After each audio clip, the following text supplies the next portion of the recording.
Welcome back to SOS Briefs, brought to you by the American Security Council Foundation. Today we're talking about the Wagner Group. And with me is senior analyst Laurence Sanford, as he wrote a paper on the Wagner Group. Oh, Larry, can you give us a little brief on that? Yeah, the Wagner Group is Vladimir Putin's mercenary gray zone terrorist group, and they are a terrorist group. If you cross their paths the wrong way and they're able to get their hands on you, they could very well smash your head with a sledgehammer tied to a concrete block. They're not a nice crowd. And Putin likes them because the founder of the Wagner Group was his personal chef for many years, and he ended up forming all sorts of corporations that service the Russian government. So he became a very, very wealthy man. And back around 2014, he filled a void that Vladimir needed in the Ukraine. And that void was supporting the Russian separatists in the Donetsk or the eastern Ukraine region. So instead of showing the dirty Russian flag, they had so-called civilians supporting the separatists.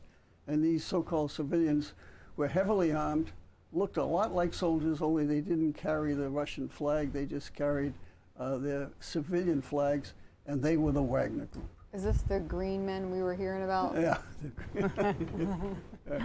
And of course, they're also involved heavily in Crimea. When Russia took over Crimea from the Ukraine, they were all part of the so-called civilian uprising against the Ukrainian rule.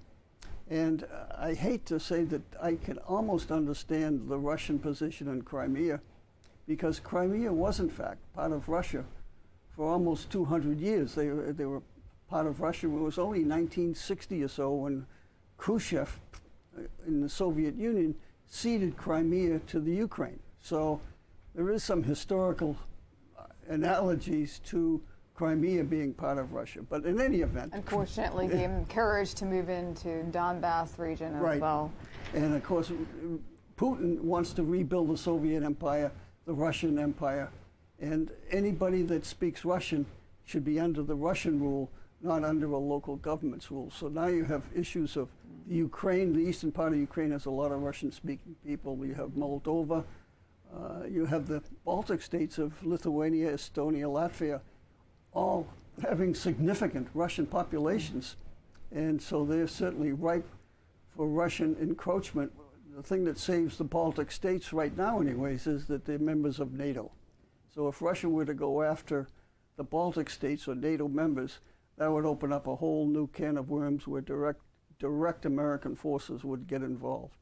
Whereas the Ukraine is not a member of NATO, and therefore Putin thought he could work his way through fairly easily. And certainly the US government thought, until the Ukrainians put up the resistance, that the Russians, when they marched into Ukraine, would be in Kiev within a week or so. Remember, Biden offered him a plane, Zelensky a plane ride out of the Ukraine. So the Wagner Group has been very much part of the Russian efforts, and they're still heavily involved, though their manpower is rapidly being diminished in the heavy casualties.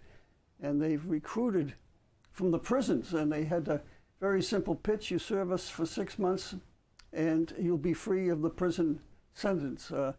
Unfortunately for them, thousands have been killed in the Ukraine, so I'm not so sure that's such a great deal. And they're not just in the Ukraine, are they? No, they're not. They were in Syria, where they're supporting the Assad service, Assad, and Russia is supporting Assad because they have a Navy base in Latvia, or not in Latvia, but in Latka or someplace, I forget. Anyways, they have a Navy base in Syria, so they're supporting Assad. They're in Africa and a number of countries where they support the local governments maintaining power against Islamists, supporting governments so they have access to the natural resources. They've taken over some mines so that they make money from that angle. They're in South America, particularly Venezuela, supporting the Venezuelans, and they seem to be doing pretty good, and there's no indication that their influence is dying, other than the fact that a lot of them have died. So instead of 50,000 forces that they had in the Ukraine, estimates now I've read are 30,000. So they've significant losses. So we'll see how it evolves, but they certainly are a factor in the world stage.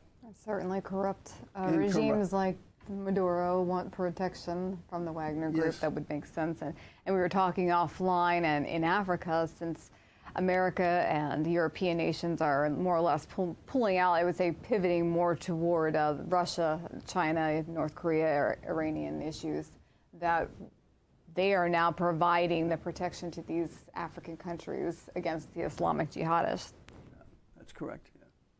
They go where the money goes and where Russian national interests are. So, and anything to do against the United States is a real plus. Yeah. Well, it was an excellent paper. Thank you very much, Larry. And thank you for your brief today. Thank you, Joy. Nice for updating our listeners. And you can read all of Larry's articles on www.ascf.us. You can also subscribe to our newsletter there. You'll receive updated articles from Larry, from our senior fellow Alan Dowd, and our podcast as well, and any events that are upcoming. Follow us on Facebook and Twitter, and subscribe to our YouTube and Rumble channels. Thank you very much, and join us again next time for SOS Briefs.